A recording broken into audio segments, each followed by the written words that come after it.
हरि ओम श्री गणेशाय नमः। ओम श्री परमात्मने नमः। ओम नमो भगवती ओम नमो भगवते वासुदेवाय। श्री दुर्गा भागवत पुराण में भगवती तुलसी के प्रादुर्भाव का प्रसंग। भगवान नारायण कहते हैं, नारद, धर्मध्वज की पत्नी का नाम माधवी था। वह राजा के साथ गंधमादन पर्वत पर सुंदर उपवन में आनंद करती थी। यों दीर्घ काल बीत गया, किंतु उन्हें इसका ज्ञान न रहा कि कब दिन बीता कब रात। तदनंतर राजा धर्मध्वज के हृदय में ज्ञान का प्रादुर्भाव हुआ और उन्होंने हास विलास से विलग होना चाहा, परंतु माधवी अभी तृप्त नहीं हो सकी थी, अतएव उसे गर्व रह गया।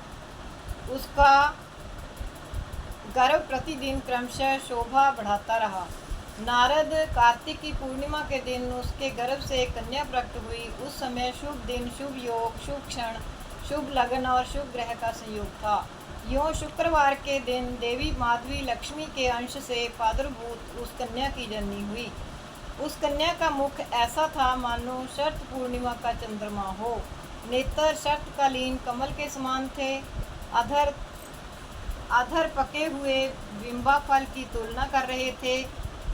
मन को मुग्ध करने वाली उस कन्या के हाथ और पैर के तलवे लाल थे।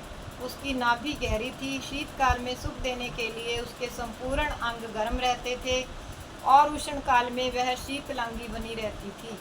उसके शरीर का वर्ण श्याम था। उसके सुंदर केश ऐसे थे मानो वट वृक्ष को घेर कर शोभा पाने वाले बरोह हों। उसकी कांति पीले चंपक की तुलना कर रही थी। वह सभी सुंदरियों में एक थी। स्त्री और पुरुष उसे देखकर किसी के साथ तुलना करने में असमर्थ हो जाते थे। अतएव विद्वान पुरुषों ने उसका नाम तुलसी रखा। भूमि पर पधारते ही वह ऐसी सुयोग्य बन गई मानो साक्षात प्रकृति देवी ही हो। सब लोगों के रोकने पर भी उसने तपस्या करने के विचार से बद्रीवन को प्रस्थान किया। वहाँ रहकर वह दीर्घ काल तक कठिन तपस्या करती रही। उसके मन का निश्चित उद्देश्य यह ही था कि स्वयं भगवान नारायण मेरे स्वामी हों। ग्रीष्म काल में वह पंच अग्नि तपती और जाड़े के दिनों में जल में रहकर तपस्या करती। वर्षा ऋतु में वह आसन लगाकर बैठी रहती। जल की धाराओं को निरंतर सहन करना तो उसके लिए सहज काम हो गया था। हजारों वर्षों तक वह फल और जल पर रही। फिर हजारों वर्षों तक वह केवल पत्ते चबा कर रही और हजारों वर्षों तक केवल वायु के आधार पर उसने प्राणों को टिका कर रखा। इससे उसका शरीर अत्यंत क्षीण हो गया था। तदनंतर वह बिल्कुल निराहार रही। निर्लक्ष्य होकर एक पैर पर खड़ी हो वह तपस्या करती रही। उसे देखकर ब्रह्मा उत्तम वर देने के विचार से बद्रिकाश्रम में पधारे। हंस पर बैठे हुए चतुर्मुख ब्रह्मा को देखकर तुलसी ने प्रणाम किया। तब जगत की सृष्टि करने में निपुण विधाता ने उससे कहा। ब्रह्मा जी बोले, तुलसी, तुम मनो अभिलिषित वर मांग सकती हो। भगवान श्री हरि की भक्ति, उनकी दासी बनना अथवा अजर एवं अमर होना, जो भी तुम्हारी इच्छा हो मैं देने के लिए तैयार हूँ। तुलसी ने कहा, पितामह, आप सर्वज्ञ हैं, तथापि मेरे मन में जो अभिलाषा है उसे मैं कह देती हूँ। अब आपके सामने मुझे लज्जा ही क्या है। पूर्व जन्म में मैं तुलसी नाम की गोपी थी। गोलोक मेरा निवास स्थान था। भगवान श्री कृष्ण की प्रिया, उनकी अनुचरी, उनकी अर्धांगिनी तथा उनकी प्रेयसी सखी, सब कुछ होने का सौभाग्य मुझे प्राप्त था। गोविंद नाम से सुशोभित उन प्रभु के साथ मैं हास विलास में रत थी। उस परम सुख से अभी मैं तृप्त नहीं थी। इतने में एक दिन रास की अधिष्ठात्री देवी भगवती राधा ने रास मंडल में पधार कर रोज से मुझे ये शाप दे दिया कि तुम मानव योनि में उत्पन्न हो। उसी समय भगवान गोविंद ने मुझसे कहा, देवी, तुम भारतवर्ष में रहकर तपस्या करो, ब्रह्मा वर देंगे, जिससे मेरे स्वरूप भूतांश चतुर्भुज श्री विष्णु को तुम पति रूप से प्राप्त कर लोगी। इस प्रकार कहकर देवेश्वर भगवान श्री कृष्ण भी अंतर्धान हो गए।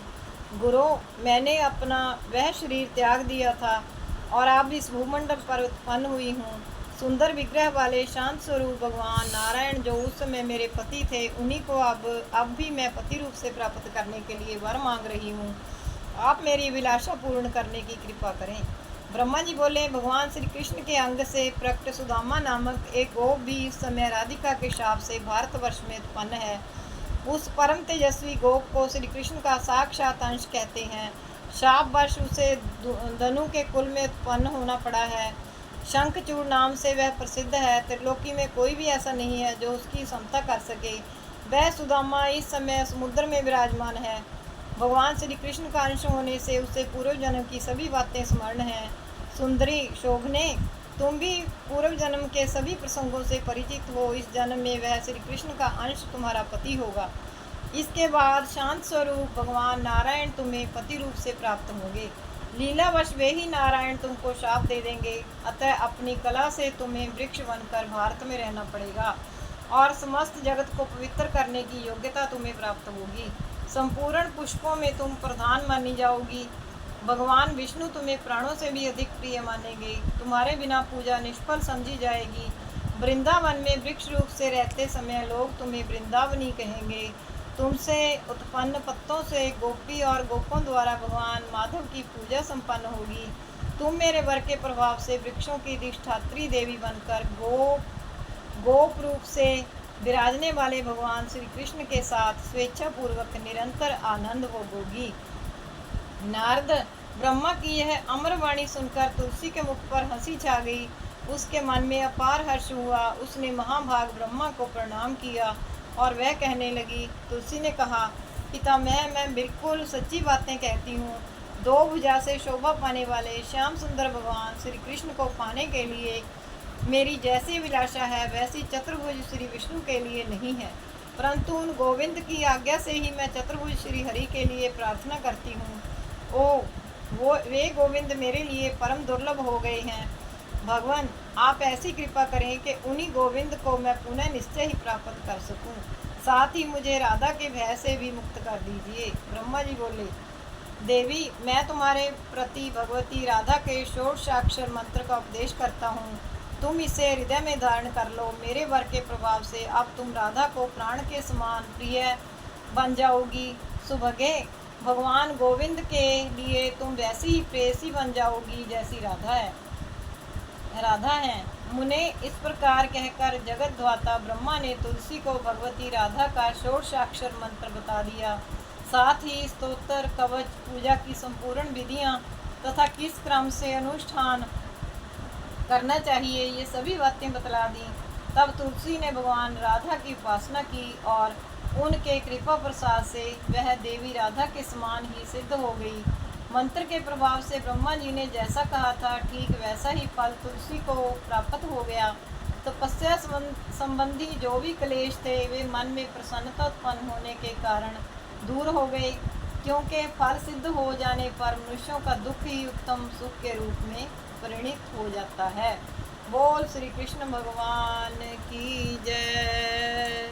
ओम नमो भगवते वासुदेवाय। ओम नमो भगवते